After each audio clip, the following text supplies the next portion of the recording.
എല്ലാ കൂട്ടുകാർക്കും ബ്ലൂമിംഗ് ബഡ്സിലേക്ക് സ്വാഗതം. കേരള പാഠാവലിയിലെ ഡെയ്സി ചെടി എന്ന കഥയാണ് ഇന്നത്തെ വീഡിയോയിൽ നമ്മൾ പഠിക്കുന്നത്.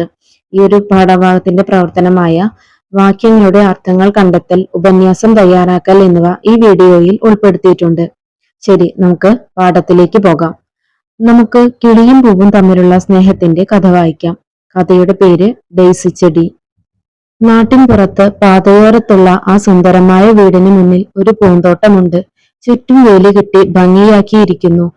ഒരു കുഴിയുടെ വക്കത്ത് പച്ചപ്പുല്ലുകൾക്കിടയിലായി ഒരു ഡെയ്സി ചെടി ഉണ്ടായിരുന്നു. നല്ല സൂര്യപ്രകാശം കിട്ടുന്നത് കൊണ്ട് അത് നന്നായി വളർന്നു വന്നു. ഒരു പ്രഭാതത്തിൽ അതിലൊരു പൂ വിടർന്നു. നടുക്ക് മഞ്ഞ നിറവും ചുറ്റും വെള്ള നിറവുമുള്ള പൂവ്. പുല്ലിനിടയിൽ തന്നെ ആരും കാണില്ലല്ലോ എന്ന് ഡെയ്സി ചെടി ചിന്തിച്ചില്ല. സംതൃപ്തിയോടെ അവൾ സൂര്യനെ അഭിമുഖം നിന്നു. അന്തരീക്ഷത്തിൽ ഉയർന്ന വാനമ്പാടിയുടെ സംഗീതം കേട്ട് രസിക്കുകയും ചെയ്തു. പൂ വിചാരിച്ചു, എനിക്ക് കാണാനും കേൾക്കാനും കഴിയുന്നുണ്ട്. സൂര്യൻ എന്റെ മേൽ പ്രകാശം ചൊരിയുന്നു. കാറ്റ് എനിക്ക് ഉമ്മ തരുന്നു. ഞാൻ എത്രമാത്രം അനുഗ്രഹീതയാണ്. തോട്ടത്തിൽ പല ചെടികളും അഹന്തയോടെ തലയുയർത്തി നിൽക്കുന്നുണ്ടായിരുന്നു. സുഗന്ധം കുറഞ്ഞവയ്ക്ക് ആർഭാടം കൂടുതലാണ്. നിറമുള്ളവയും വലിപ്പമുള്ളവയും തമ്മിൽ മത്സരിച്ച് ശ്രദ്ധിക്കപ്പെടാൻ തലയുയർത്തി നിൽക്കുന്നു. വേലിക്ക് സമീപമുള്ള ഡെയ്സിയെ ആരും ശ്രദ്ധിച്ചില്ല. ഒരു വാനമ്പാടി ശബ്ദിച്ചുകൊണ്ട് താഴെ ഇറങ്ങി. അത് പറന്നു വന്നത് ഡെയ്സിയുടെ അടുത്തുള്ള പുല്ലിലേക്കാണ്. വാനമ്പാടി ചുറ്റും പാടിക്കൊണ്ട് നൃത്തം ചെയ്തു. എന്നിട്ട് സ്വയം പറഞ്ഞു, എന്തു മാർദ്ദവമുള്ള പുല്ല്, സ്വർണഹൃദയവും വെള്ളിയുടുപ്പുമുള്ള എത്ര മനോഹരമായ കൊച്ചുപൂവ്. ഡെയ്സിയുടെ സന്തോഷത്തിന് അതിരില്ലായിരുന്നു.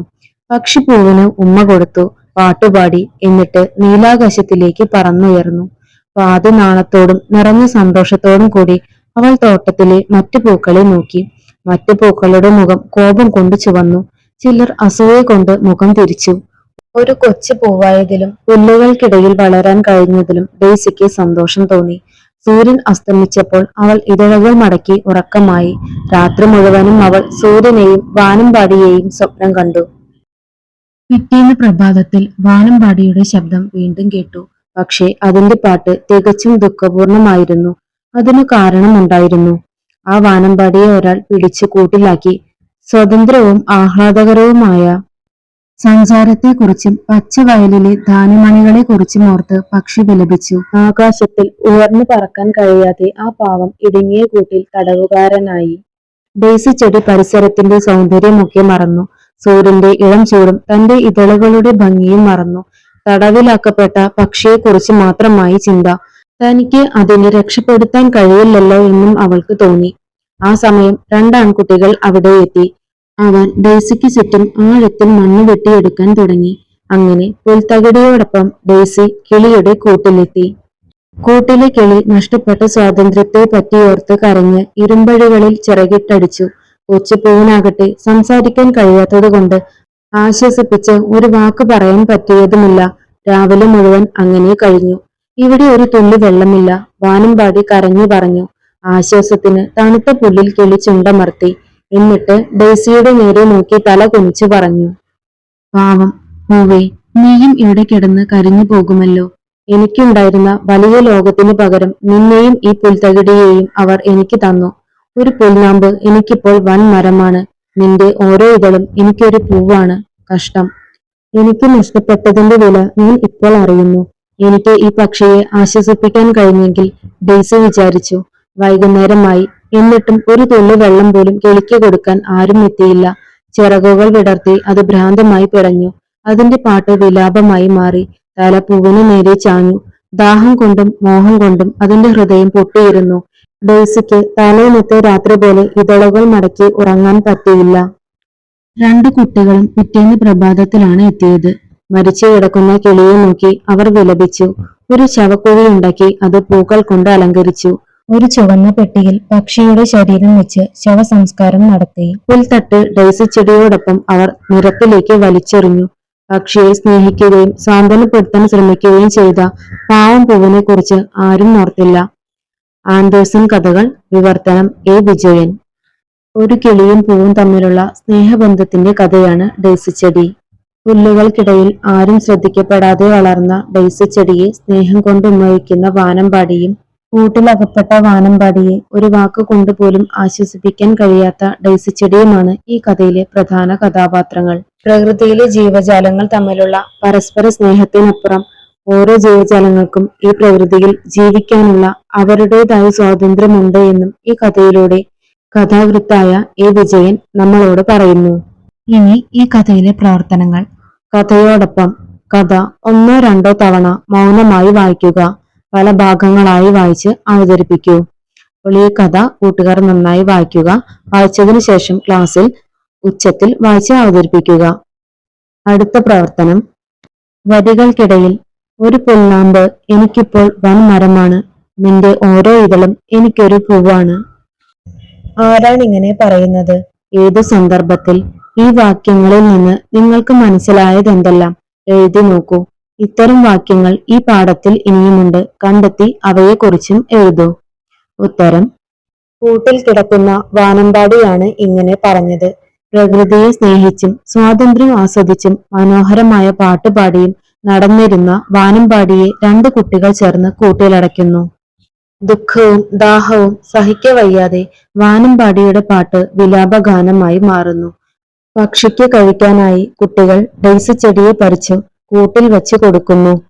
കാടും ലോകവും നഷ്ടപ്പെട്ട വാനമ്പാടിക്ക് പിന്നീട് കൂട്ടായുള്ളത് ആ കൂട്ടിൽ ഡെയ്സി ചെടി മാത്രമായി. തന്റെ ലോകം അതിൽ മാത്രമായി മാറിയിരിക്കുന്നു എന്ന് മനസ്സിലാക്കിയ വാനമ്പാടി ഒരു പുൽനാമ്പ് എനിക്കിപ്പോൾ വൻമരമാണ്, നിന്റെ ഓരോ ഇതളും എനിക്കൊരു പൂവാണ് എന്ന് ഡെയ്സി ചെടിയോട് പറയുന്നു. സ്വാതന്ത്ര്യവും സ്വപ്നവും നഷ്ടപ്പെട്ട ഒരാൾ സ്വയം ആശ്വാസം കണ്ടെത്തുന്ന വാക്കുകളായി ഇത് മാറുന്നു. ഇനി ഈ കഥയിലെ ഇതുപോലുള്ള മറ്റൊരു വരിയാണ്. ഇവിടെ ഒരു തുള്ളി വെള്ളമില്ല, വാനമ്പാടി കരഞ്ഞു പറഞ്ഞു, ആശ്വാസത്തിന് തണുത്ത പുല്ലിൽ കിളി ചുണ്ടമർത്തി. ഈ വരിയിലൂടെ വ്യക്തമാകുന്നത് വാനമ്പാടിക്ക് ദാഹം സഹിക്കവയ്യാതെ അത് തണുത്ത പുല്ലിൽ അതിന്റെ ചുണ്ടമർത്തുന്നു.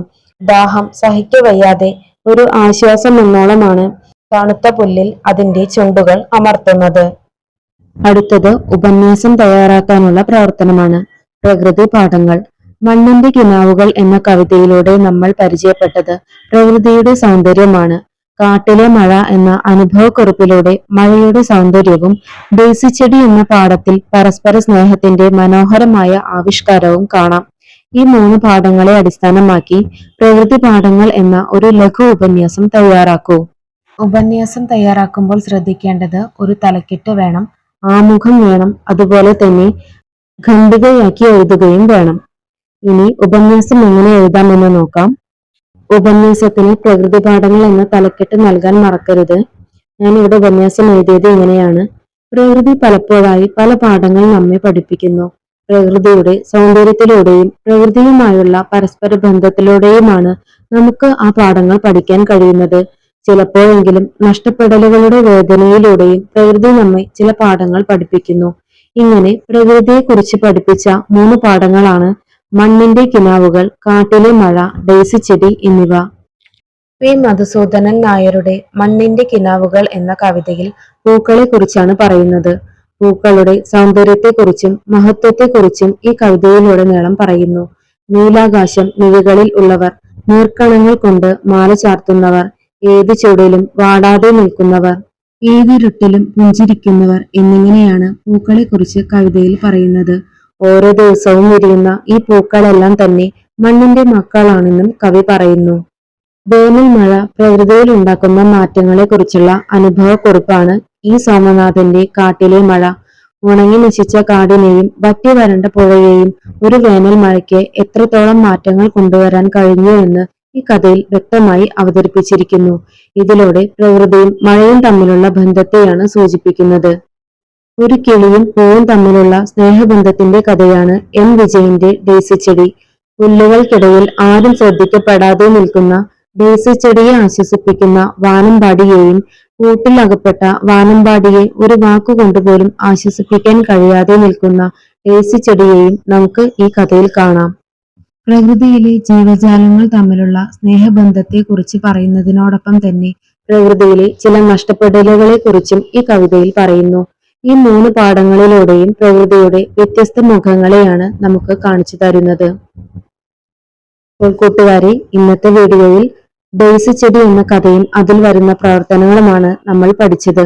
ഈ ഒരു വീഡിയോ കൂട്ടുകാർക്ക് യൂസ്ഫുൾ ആയി എന്ന് തോന്നുകയാണെങ്കിൽ ബ്ലൂമിംഗ് ബഡ്സ് എന്ന ചാനൽ സബ്സ്ക്രൈബ് ചെയ്യാനും ലൈക്ക് ചെയ്യാനും മാക്സിമം കൂട്ടുകാരിലേക്ക് ഷെയർ ചെയ്ത് സപ്പോർട്ട് ചെയ്യാനും മറക്കരുതേ.